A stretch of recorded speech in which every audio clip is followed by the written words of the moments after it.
Today is day 385 of me nomadically living around the world. I left St. Petersburg on September 25th last year, and since that time I lived 1 month in Turkey, 3 months in Thailand, 1 month in Vietnam, 2 months in South Korea and 3 more months in Vietnam, and also visited quite a few countries in between. And honestly, that is my dream lifestyle. Like, who wouldn't like to go places? Living amongst people of different cultures kind of makes your own life richer in a way, and I'm happy to share it with you. Today I'm staying in Georgia, in Tbilisi, and I'm going to show you a little bit around the city and also answer the questions that I got from my community recently. We are going to talk mostly about money, about visas, about countries, and generally about the life of a modern traveler.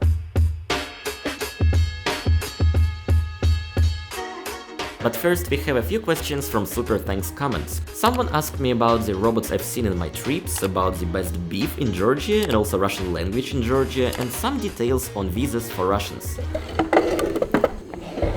So, robots. When I was traveling to Thailand, I saw this cleaning robot at the airport, and that was looking a bit creepy, but we had great fun playing with that. This robot from Qatar's National Museum is not creepy at all, that's rather cute, and it also can deliver you some delicious food. Thank you. Bye.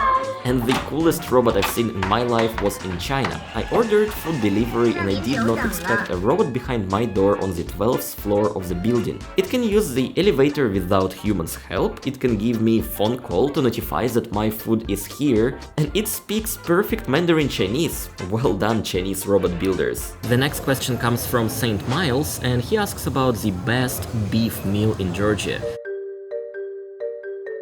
So we got our Migrelian harcho candidate into the best beef meal in Georgia. I think it looks good in real life, but might look not that good on camera. I don't know. You guys, what do you think about it?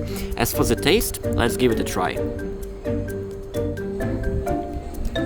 There is a lot of beef inside, the bread sticks are really crunchy, and it's a pleasure to dip it inside of this meal and to have it afterwards. It's also a little bit spicy, but I like spicy food, so definitely a thumbs up to Migrelian harcho. The next super thanks question refers to languages and to my previous video. So basically last video I was ordering my meal and I was using English talking to an older lady instead of using Russian to her, and somebody asked like, Niki, why didn't you use Russian?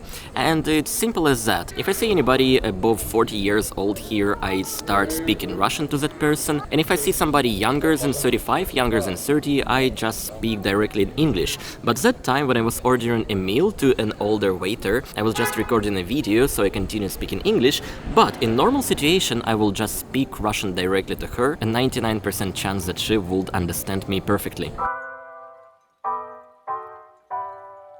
Talking about visas in Georgia, personally for me as a holder of a Russian passport, I have 365 days of stay here upon arrival. I don't have to prepare any documents, I don't have to prepare like anything.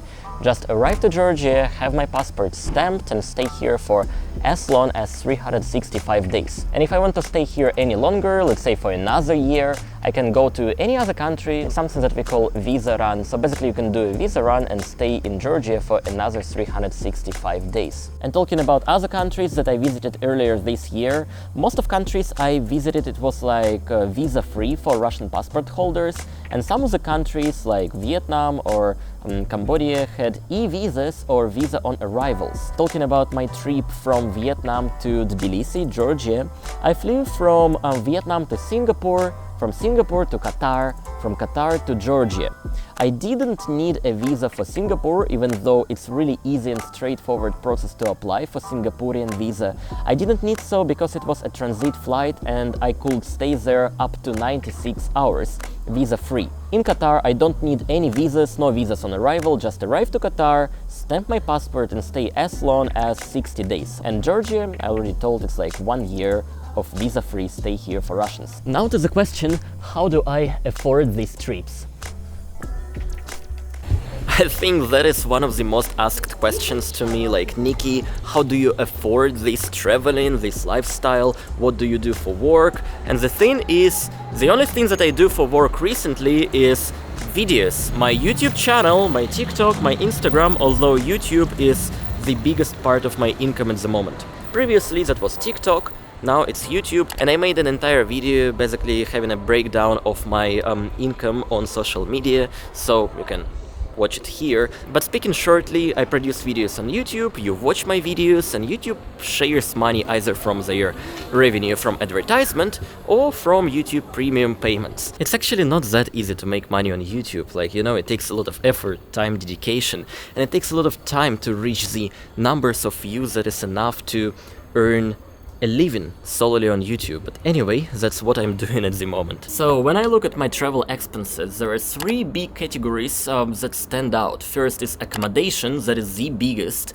Then transportation, basically flights and trains that I take between cities and countries.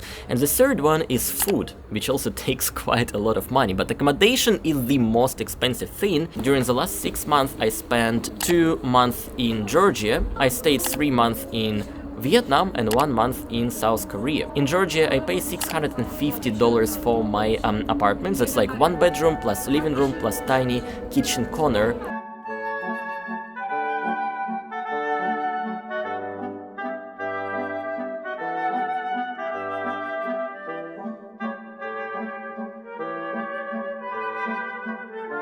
In Vietnam, I was paying $350 for a room, not an apartment, but a room in a huge building for 3 months.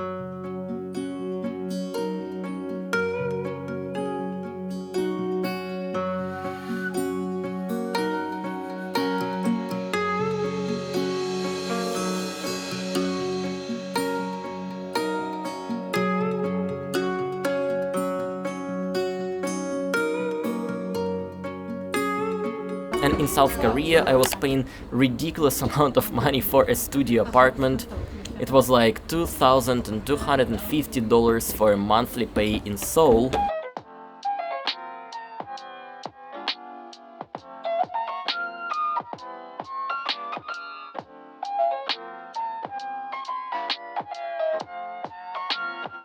Apartments there are crazy expensive. You either pay a huge amount of money without a deposit, as tourists usually do, or you pay a lower amount of money monthly if you rent for long term, but you have to pay a ridiculous deposit of $7,000 for that kind of apartments that I was renting. So when I count all accommodation expenses and try to find the average monthly accommodation expense, that's the numbers that I get, $766 monthly in average, no matter where I was staying during the last half a year. Now we have some more personal questions. There is somebody asking like, Niki, I haven't been able to track for a while, but where is Lisa?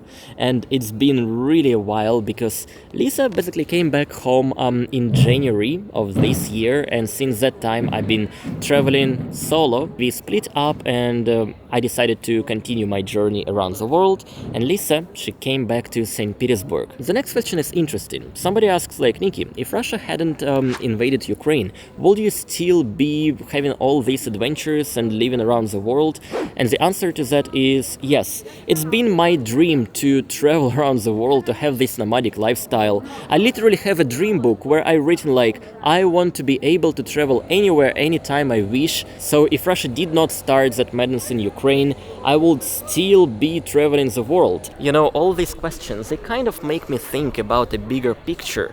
I tried to explain to my friends my approach to traveling and my approach to money in general. I do not care about brands, I do not care about things, I do not care about buying a car or owning an apartment.